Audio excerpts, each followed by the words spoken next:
fille s'appelle Héloïse. Bonjour à tous, bienvenue dans le making-of du film Moi Léa. Je m'appelle Inès Bigonnet, je suis réalisatrice, scénariste et actrice principale dans le film. Bonjour à tous déjà. Et je suis co-réalisateur du film Moi Léa, mais également chef opérateur et assistant au montage également. Peut-être les expériences que j'ai eues en cinéma avant de commencer. J'en ai eu aucune, c'était mon premier film, mon premier court-métrage, et ça m'a fait extrêmement plaisir d'être là sur le plateau. Voilà, et donc si on est ici, c'est pour vous expliquer un petit peu comment s'est passé le projet, comment on est arrivé à faire de ce film un film quand même potable, malgré le peu d'expérience qu'on avait du coup. Je suis sûr que ça va vous intéresser, donc ne bougez pas. Et donc voilà, je pense que c'était vraiment... pour ma part, c'était une expérience incroyable avec beaucoup de choses que j'ai appris, etc. Et donc du coup, je pense que ça vaut un peu le coup qu'on vous raconte tout ça. Vous allez vous marrer. Alors, faut savoir que avant cette expérience, moi, pour ma part, j'avais jamais eu d'expérience en cinéma, c'est-à-dire que j'avais jamais écrit, jamais réalisé, jamais joué. C'était vraiment une première pour moi et on va dire que je suis arrivée dans ce projet totalement par hasard en fait. C'était en faisant du vélo. J'ai eu un flash d'un coup d'une histoire avec une fille qui va faire une course de vélo et pour rembourser sa famille qui est pauvre. Voilà, j'avais juste le gros de l'histoire en fait. Et en fait, tout de suite, je me suis dit, je veux en faire un court-métrage. Sur le vélo. Exactement. Beau, ça. Parce que c'était ma passion. Donc, à partir d'août jusqu'en octobre, je commence à faire des recherches, je commence à faire des repérages, même prendre des figurants. Voilà. Je voulais, en fait, en gros, au début, je voulais vraiment faire un film privé, sans trop de préparation, avec juste un petit scénario, tout court, sans trop me casser la tête. Et en octobre 2019, je fais une rencontre, en fait, qui va faire changer tout ça. Je fais la rencontre de Maya, qui va se reconnaître. Et Maya lit mon scénario. Tu me regardes. Voilà, merci Maya. Donc Maya lit mon scénario et elle me dit « Non mais Inès, tu mets des causes hyper importantes dedans et toi tu refuses de faire passer le message. Non mais what ?» Va-t-on quoi? C'est ça. Incroyable. Et genre du coup elle me dit « Mais moi si j'étais toi au contraire, je ferais un court-métrage public. Comme ça pourrait peut-être sensibiliser des gens. Au pire il est nul mais au moins tu peux essayer de parler de ces sujets parce que c'est un bon moyen pour s'exprimer sur des causes dont on ne parle pas assez. Donc franchement, vas-y. » Et donc je réfléchis et je me dis « Ok, on va tenter. » Et donc voilà, c'était parti. Et donc à partir de ce moment-là, j'ai su que je voulais faire un truc public en fait. Donc du coup jusqu'en décembre 2019, avec Maya, du coup qui était devenue mon assistante, on commence à faire des recherches, à écrire le scénario, à prendre beaucoup plus de temps sur le projet parce qu'avant j'avais tout bâclé, j'avais fait n'importe quoi, on a tout repris du début à la fin. C'était une catastrophe. C'était une catastrophe, honnêtement, on va pas se le cacher. Du coup, on arrive en fin décembre et là, Maya me dit qu'elle peut plus m'aider parce que c'est trop long, il y a trop de choses à faire et qu'il faut que je trouve quelqu'un d'autre. Et donc là, comment vous dire que j'étais hyper mal parce que j'avais personne d'autre pour m'aider. Et je m'en souviens très bien, j'étais au café avec Cyril Novotny qui joue le rôle de Maxime Faure et qui a monté le film. Si tu me regardes, je suis devant la caméra. Merci Cyril. Et donc, je lui parle que du coup, j'ai plus personne pour m'aider. Et je lui demande, mais est-ce que tu connaîtrais pas quelqu'un qui pourrait justement s'investir dans mon projet tout en ayant des bases dans le cinéma? Et tout de suite, Cyril me parle d'Aurélien. Bibi, c'est Bibi. Ouais, parce que j'étais en pleine formation dans une école, dans une formation justement de cinéma, d'audiovisuel plus précisément, parce que ça fait pas que le cinéma, ça fait également reportage. Mais je sais que ça me plaisait, le projet de participer à ça. Et voilà, je me suis dit, let's go, allez. Hein. Ouais, ça peut ramener de l'expérience, justement. Donc, pour moi, je n'ai pas hésité à dire oui. Bien, merci Aurélien, ça me fait tellement plaisir en fait. Je l'ai un petit peu sauvé, quoi. C'est ça, mais clairement.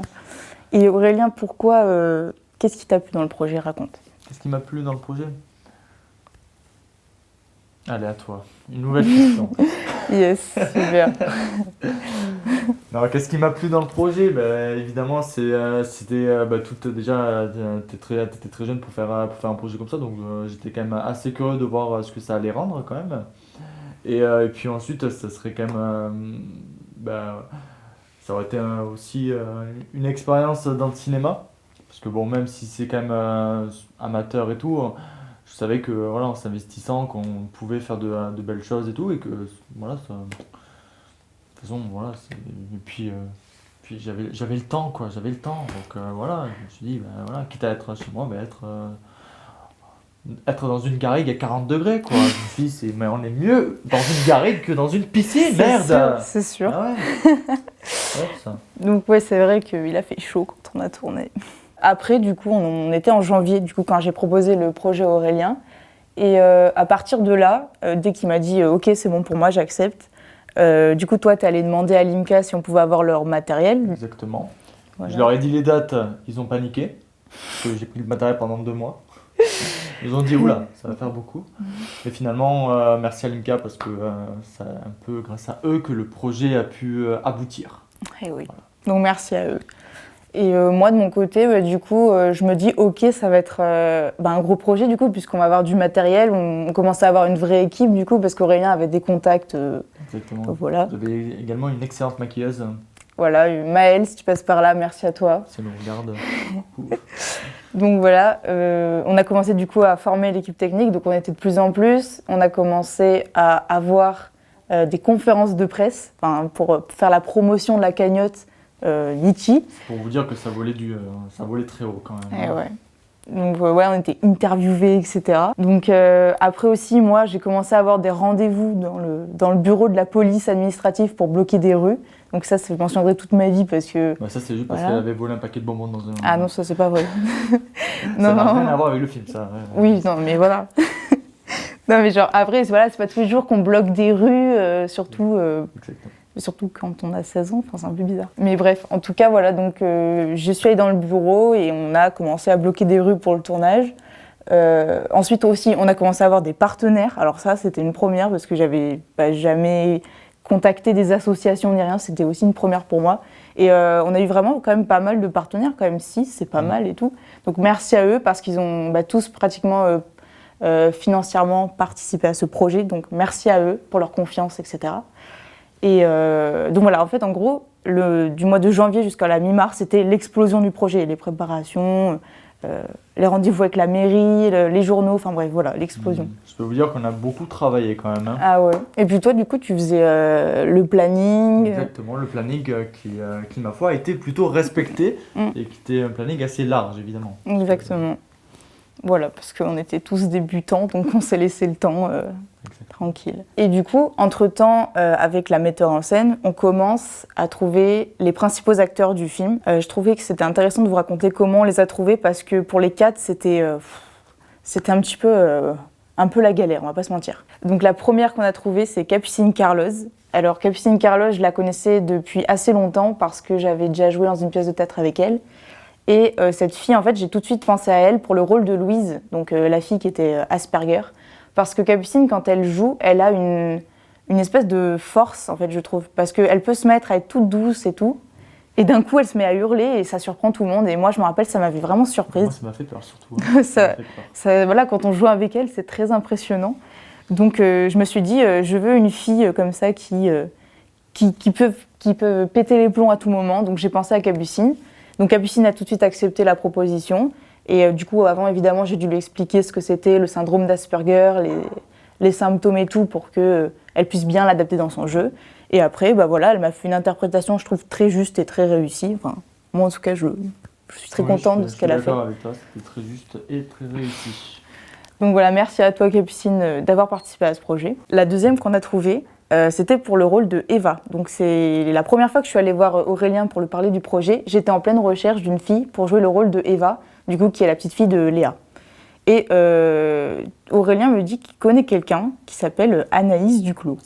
C'est Maëlle qui a dit ça. C'est Maëlle ? Oui, c'est Maëlle, parce que moi, je la connais pas plus que ça, mais Maëlle, la maquilleuse, justement, et costumière, et assistante et boulangère le dimanche également. C'est de très bon pain. Et... du coup, elle la connaissait parce que elle trouvait qu'elle avait du talent. Ça n'engage qu'elle. Hein. Moi, elle trouvait qu'elle avait du talent et que également elle la connaissait parce qu'elle faisait du théâtre avec elle. Et donc, du coup, c'est pour ça qu'elle t'a proposé Anaïs Duclos. Voilà. Et donc, on l'a eu au casting, du coup, parce que Anaïs, elle était tout de suite partante pour ce projet. Avec la metteur en scène, on l'a eu au casting et... en fait, on n'a pas eu besoin de l'auditionner longtemps. Tout de suite, avec la metteur en scène, on s'est regardé, on a fait non, mais c'est elle comprend tout de suite. Et donc du coup après Anaïs qui est devenue progressivement mon assistante réalisatrice. Et franchement, très sérieusement, elle a fait un boulot de malade en fait. Je pense que sans elle, j'aurais pas réussi tout ce que j'ai pu faire, surtout avec les figurants. Donc c'est vraiment une fille qui a un professionnalisme, je trouve, très épatant. Elle m'a impressionnée. Donc voilà. Merci à toi Anaïs de m'avoir autant aidée aussi. Ensuite pour le rôle de Arthur. Alors là, c'était un peu la galère, je vais pas vous mentir. Parce qu'on a mis, je crois, 7 mois à trouver le garçon qui allait interpréter Arthur. Je crois que c'est le rôle où on a vu le plus de gens essayer de passer une audition. Parce que je trouve que c'est un rôle assez important du film et j'avais vraiment une idée précise de celui que je voulais. Et donc j'ai vu énormément de garçons pour ce rôle, jusqu'à pendant le confinement où un acteur, Thibaut Pislor, je l'ai contacté et je pensais à lui parce que je l'avais aussi vu jouer dans une pièce de théâtre. Et je ne sais plus par quel hasard, j'étais retombée sur des vidéos de lui dans sa pièce de théâtre. Et je me suis dit, non mais voilà, je cherche ça pour le rôle d'Arthur. Donc du coup, je l'ai contacté et tout de suite, il a accepté déjà de lire le scénario. Puis ensuite, une fois qu'il avait lu, il m'a dit, écoute, moi je suis partant pour le casting. On l'a auditionné et c'est lui qu'on a pris. Voilà, parce que je trouve qu'il a une belle interprétation et aussi une grande force de caractère. Et donc, c'était parfait. Voilà. Et donc la dernière actrice principale, c'était aussi très compliqué pour ce rôle-là. Donc c'était pour le rôle d'Angélique, la meilleure amie de Léa. En fait, le souci, c'était que pendant 6 mois, on est resté avec une seule et même personne pour jouer ce rôle. Du coup, cette personne avait fait la conférence de presse avec nous, ça fait depuis le début qu'elle était au courant du projet. C'était vraiment quelqu'un qui était informé, qui avait appris son texte, etc. Et on est 2 semaines avant, non, c'était pas 2 semaines, on est 1 mois avant le début du tournage. Et donc cette personne, qui du coup a tout préparé pour jouer ce rôle, m'annonce qu'elle ne veut pas en fait jouer ce rôle parce qu'on est sortir du confinement et qu'elle avait peur et elle voulait pas prendre le risque de se mêler à un groupe, elle avait peur du virus quoi. Et donc du coup j'avais plus personne pour jouer le rôle d'Angélique. Donc encore une fois grâce au super boulot d'Anaïs Duclos, mon assistante, elle a réussi à me trouver d'autres filles pour refaire un casting pour le rôle d'Angélique. Et dans ce casting, la metteur en scène, donc pas moi, la metteur en scène, elle a tout de suite repéré Angèle Pinel parce qu'elle avait, je pense, une douceur dans son jeu qui était vraiment parfaite pour jouer la meilleure amie de Léa. Et moi, au début, j'étais assez sceptique. Et en fait, en revoyant la vidéo, je me suis dit, non mais c'est bon en fait, c'est bon, on la prend. Et en fait, la metteur en scène ne s'est pas trompée. C'était vraiment quelqu'un qui pouvait convenir au rôle parce que dans son jeu, il y a une douceur. Et voilà, vraiment, c'est une fille qui amène une douceur dans son jeu qui est vraiment super pour jouer une meilleure amie ou une amie. Donc voilà. Donc du coup, on avait nos 4 personnages. Et donc après, on a fini de trouver tous nos acteurs et tout, parce qu'on en avait quand même pas mal. Et on est prêt, donc oui, on sort du confinement, parce que du coup, on avait le confinement entre toutes ces recherches. Voilà, on sort du confinement. Et donc du coup, on peut commencer le tournage. Let's go. Donc on a commencé le tournage le 30 mai, ouais. Il me semble. Et puis on a terminé quand même le tournage le 15 juillet. Non, c'est le 12. Le 12 juillet. On a terminé le tournage le 12 juillet. Ce qui fait quand même un sacré bout de temps. C'est-à-dire que tous nos week-ends, du 30 mai au 12 juillet, c'était complet. Voilà. On n'avait plus 1 minute pour nous. Vous vous rendez compte un peu ? Ouais, pendant 7 week-ends. Pendant 7 week-ends. D'affilée en plus. D'affilée en plus. C'est incroyable. Et en plus, sous la chaleur. Sous la chaleur, hein. Sous la chaleur des tropiques. C'est ça. Parce que ouais, du coup, on tournait, on venait de sortir du printemps et du coup, on était en été, donc on crevait de chaud. Parce qu'à la base, c'était prévu au printemps. Et oui, sauf et qu'est-ce qu'il y a eu au printemps ? Le confinement. Youpi. Du coup, on l'a fait en été. C'était génial. Et donc, on a crevé de chaud dans la garrigue. On a revu les coups de soleil. Ah oui. Ah oui, tu sais qu'il y a un moment où, vers la scène de la fin, si vous observez bien, on voit Eva, donc du coup, genre de dos, et on voit qu'elle a des coups de soleil, mais c'est monstrueux, genre. Bon, bref, en tout cas, on revient sur notre fil conducteur, bien sûr. Maintenant, donc, on passe au tournage. Donc du 1er au 4e week-end de tournage, tout se passe très bien. Voilà, les acteurs savent ce qu'ils doivent faire, l'équipe technique aussi. Les figurants sont géniaux, ils sont très patients parce que, des fois, on les faisait beaucoup attendre, on va pas se mentir. Voilà, donc les mairies bloquent les rues, tout va bien, voilà. Et on arrive au 5e week-end de tournage. Alors je m'en souviendrai toujours parce que ça a été la plus grosse peur que j'ai eue de ma vie, je crois. vraiment. Qu'est-ce qu'il y a eu le 5e week-end de tournage? Alors, qu'est-ce qu'il y a eu? Eh bien, comment expliquer ça? En fait, il faut savoir que donc le 5e week-end de tournage, on devait tourner avec une actrice professionnelle qui devait venir de Paris. Et donc du coup, tout était prévu. Pareil, comme l'actrice qui devait jouer Angélique, et ben elle avait depuis 6 mois, voilà, elle avait son texte, les costumes, elle savait l'histoire. Bref, elle était informée sur le projet. Et donc, on est 2 jours avant le début du tournage, donc du 5e week-end. Donc on était déjà fatigués et tout parce qu'on avait pas mal tourné dehors dans le show. Donc voilà, j'étais assez fatiguée déjà. Et je reçois un message de la part de l'actrice qui me dit bah Inès, je peux pas venir, je suis malade. Donc là, grosse panique parce qu'on était à 2 jours du tournage. Je me suis dit au début, bah, au pire, je vais essayer de lui redéplacer ces jours, voilà. Sauf que l'actrice ne pouvait pas venir les autres jours de tournage parce qu'elle avait d'autres projets, enfin bref, c'est une actrice quoi. Et donc du coup, eh ben, il me restait moins de 2 semaines pour réorganiser un casting pour le rôle de la mère, donc la mère de Léa.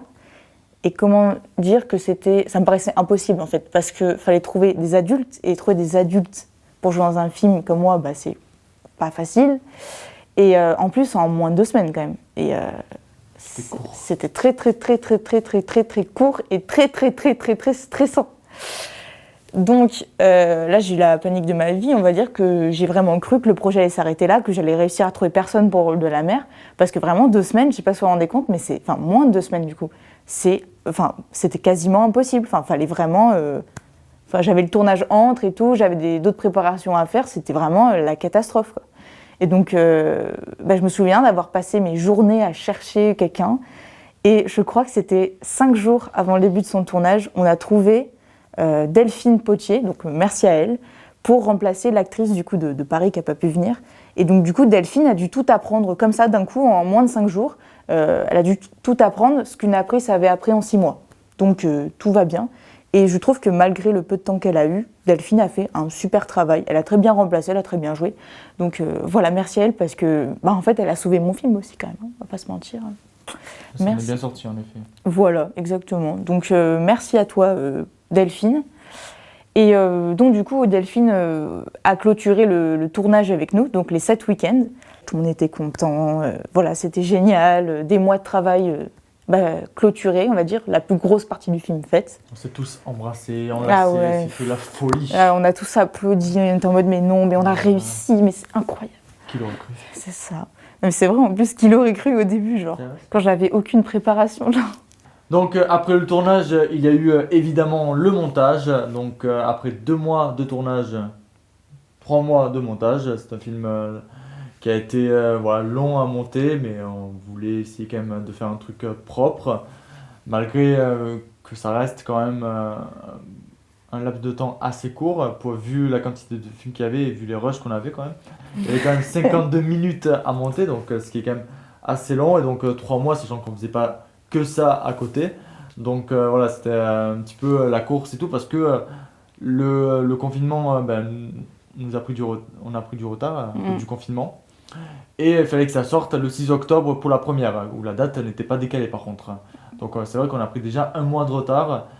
Et voilà, en plus on a rajouté un week-end derrière, donc ce qui fait qu'on a quand même pris du retard. Donc le montage, on a dû carburer quoi. Voilà. Donc voilà, et après on a fait du coup, comme l'a dit Aurélien, l'avant-première le 6 octobre, donc entre parenthèses le jour de mon anniversaire, voilà. Wow, je me la raconte. Bon anniversaire. Merci. Non mais c'était l'avant-première quoi. Okay.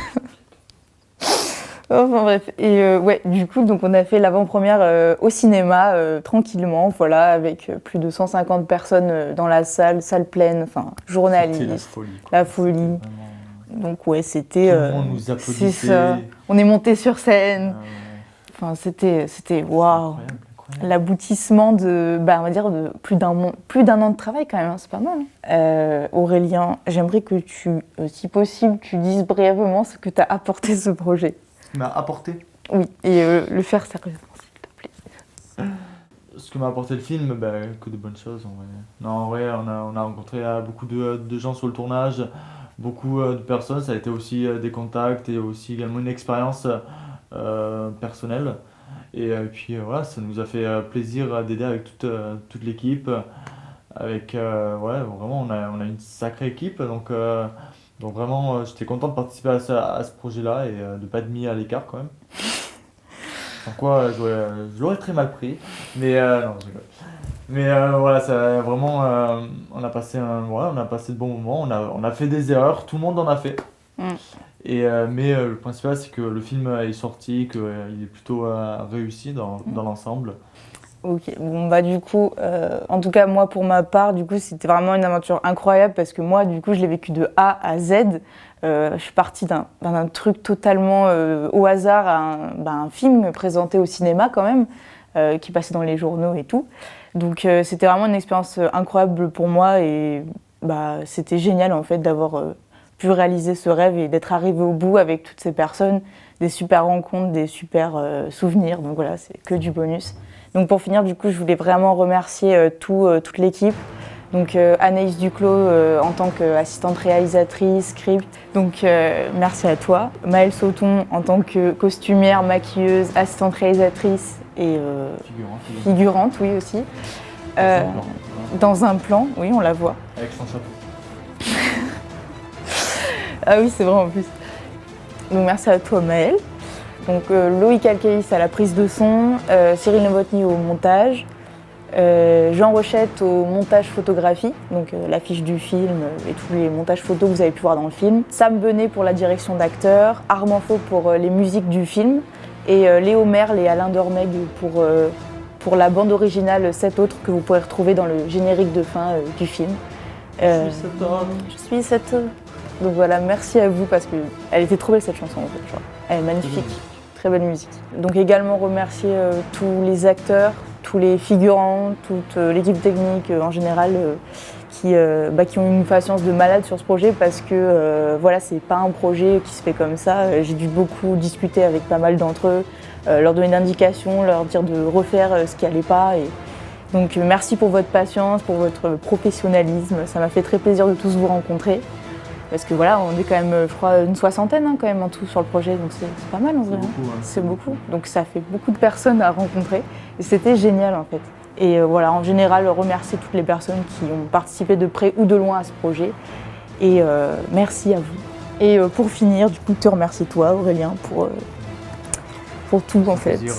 Voilà, parce que vraiment, je crois que tu as été le premier à t'investir autant sur le projet et donc après, ça a entraîné une vague de gens et voilà, donc merci à toi. C'est souvent l'effet que je fais, j'entraîne une vague de gens.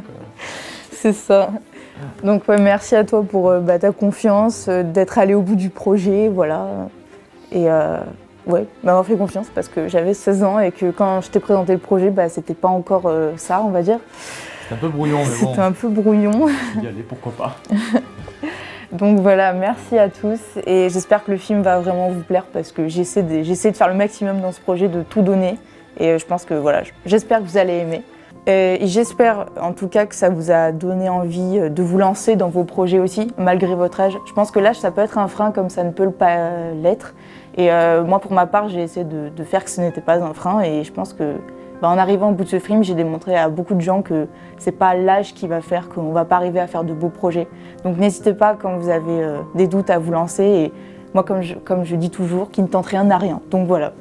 Donc sur cette belle conclusion, je vais vous laisser avec quelques images du tournage. Voilà, au revoir. Chut, silence. Action.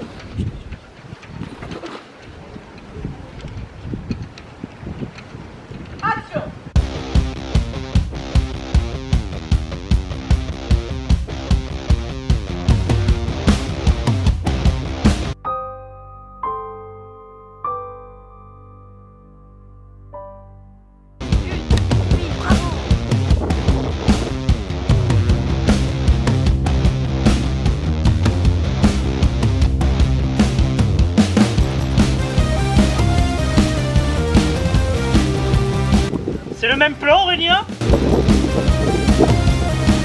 C'est tout ce que j'ai dit.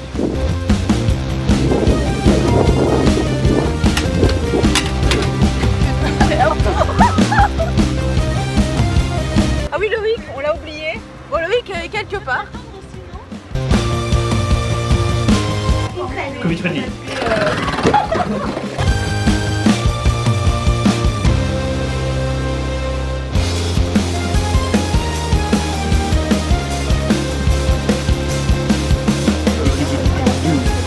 bonne pour un.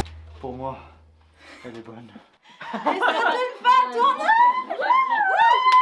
Applaudis, applaudis, applaudis.